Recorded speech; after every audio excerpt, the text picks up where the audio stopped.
A paz do Senhor aos guerreiros e guerreiras de oração. Hoje nós vamos para o segundo capítulo do livro Guerreiros de Oração, dando continuidade ao resumo sobre oração, como eu tenho falado para os irmãos. Amém?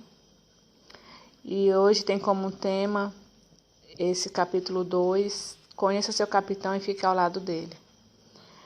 Nós sabemos, irmãos, que todo exército tem um capitão, que é o principal líder. Os soldados seguem suas orientações e todas as ordens vêm dele. E nós também temos, como no mundo tem um exército, guiado por um capitão, no mundo secular, no mundo espiritual também tem um exército, que é o exército de Deus.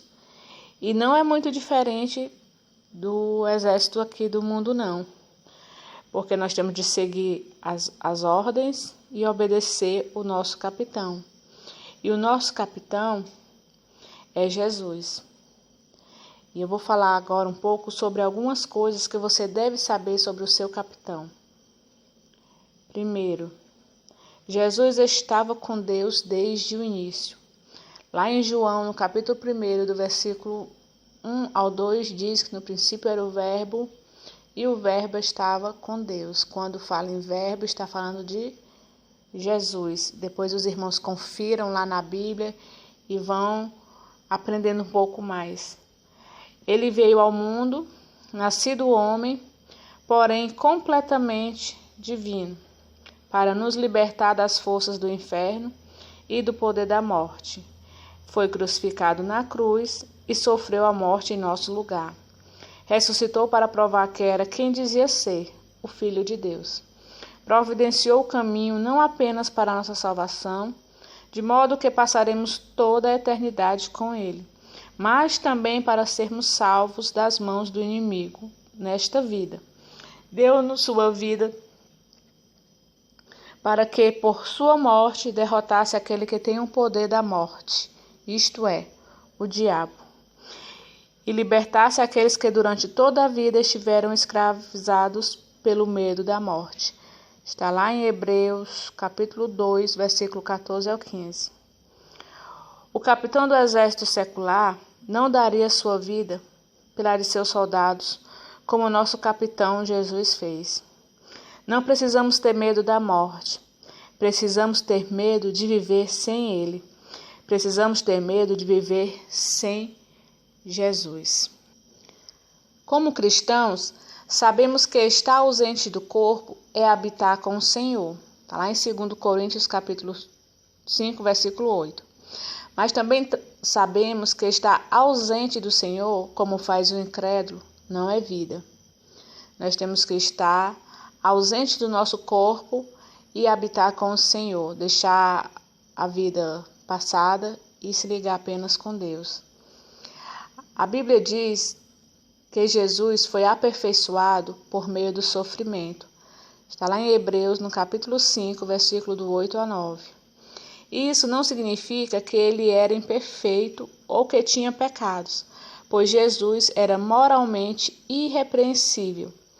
Significa que ele realizou perfeitamente o que era exigido dele para ser um salvador de todas as pessoas. Em seu sofrimento e sua morte, ele se tornou o Salvador perfeito. Cumpriu perfeitamente tudo o que era necessário para seu sacrifício por nossos pecados. Ninguém mais o fez, só Jesus. Ninguém mais morreu por você e ressuscitou dos mortos para romper o poder da morte e do inferno sobre sua vida.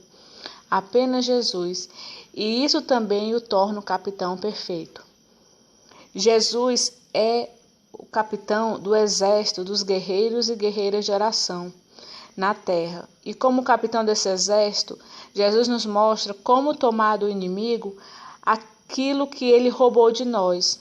Jesus nos garantiu libertação do domínio do inimigo, mas precisamos estabelecer essa libertação em nossa vida e na vida dos outros. Fazemos isso ao orar como guerreiros de oração. Para você tomar do inimigo tudo aquilo que ele te roubou, Jesus já nos mostrou como fazer isso. É através da oração. Quando você ora, tudo que parece que saiu do controle, tudo que parece que foi dado como perdido, você, através da oração, consegue tomar das mãos do inimigo. Não desista de orar. Não desista de buscar o Senhor. Sabe por quê? Porque o seu capitão, Jesus, te escolheu. A Bíblia diz em Efésios, do capítulo 1, versículo 4 ao 5, diz assim: Deus nos escolheu nele antes da criação do mundo para sermos santos e irrepreensíveis em sua presença. Em amor nos predestinou para sermos adotados como filhos por meio de Jesus Cristo, conforme o bom propósito da sua vontade. Primeiro, fomos escolhidas. Deus nos escolheu antes que nós o escolhêssemos. Ele nos escolheu e nos salvou por causa de seu amor por nós e de sua benevolência para conosco. Somos santas porque Jesus nos purificou de todo pecado. Somos predestinadas, o que não significa que temos uma visão fatalista do futuro, como se fôssemos destinados a ser pobres ou infelizes. Significa que Deus tem um plano para a nossa vida e porque aceitamos Cristo e seu Espírito Santo habita em nós, estamos destinadas a viver esse plano. Somos perdoadas porque Jesus nos amou o suficiente para morrer em nosso lugar e pagar o preço por nossos pecados. Fomos justificadas, o que quer dizer que agora, com relação a nossos pecados, é como se nunca tivéssemos pecado ou cometido algum pecado. Somos aceitas por Deus porque aceitamos Cristo em nossa vida e estamos agora em Cristo e seu Espírito Santo está em nós. Quando Deus olha para nós, ele vê a justiça de Jesus e isso é maravilhoso.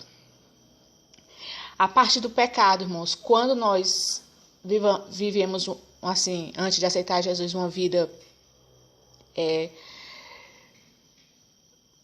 feia, né? Comete pecados, adultera, prostituição, bebedeira, todas essas coisas que não agradam a Deus. Quando a gente dá um passo para o Senhor, entrega a nossa vida a Ele, a palavra do Senhor diz que todo o nosso passado é jogado no mar do esquecimento. Nós não deixamos de ser pecadores, nós somos pecadores remidos.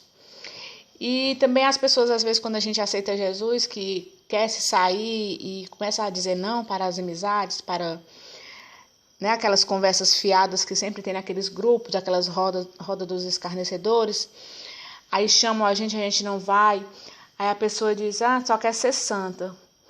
Realmente, irmão, nós somos santos porque somos separados e também porque Jesus nos purificou do pecado com o seu sangue. Por isso hoje nós somos santos de Deus. Amém? Depois eu volto com mais resumo para vocês. Ficam todos na paz e continue orando, irmãos.